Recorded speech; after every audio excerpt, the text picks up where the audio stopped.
Now Moses was tending the flock of Jethro his father-in-law, the priest of Midian. And he led the flock to the back of the desert, and came to Horeb, the mountain of God. And the angel of the Lord appeared to him in a flame of fire from the midst of a bush.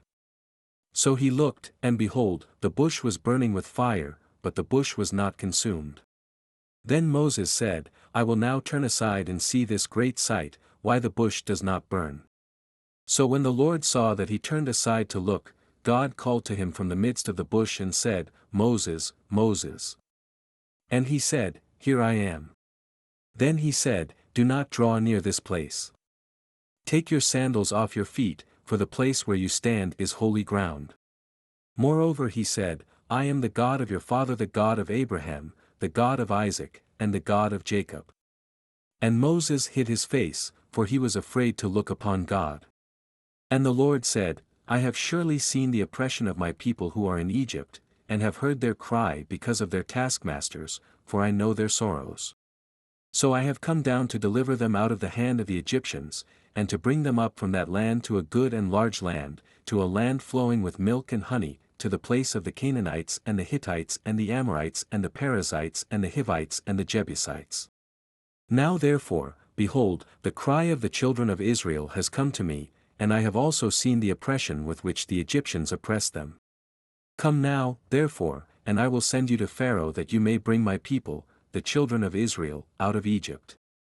But Moses said to God, Who am I that I should go to Pharaoh, and that I should bring the children of Israel out of Egypt?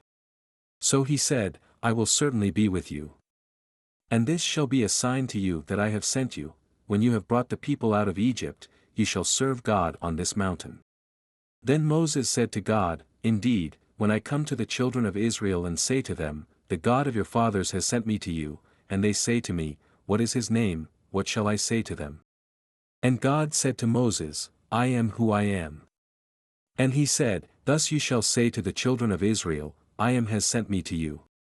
Moreover God said to Moses, Thus you shall say to the children of Israel, The Lord God of your fathers, the God of Abraham, the God of Isaac, and the God of Jacob, has sent me to you.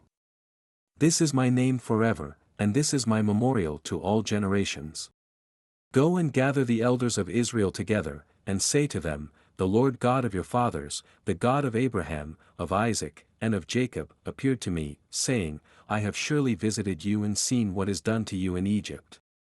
And I have said I will bring you up out of the affliction of Egypt to the land of the Canaanites and the Hittites and the Amorites and the Perizzites and the Hivites and the Jebusites, to a land flowing with milk and honey.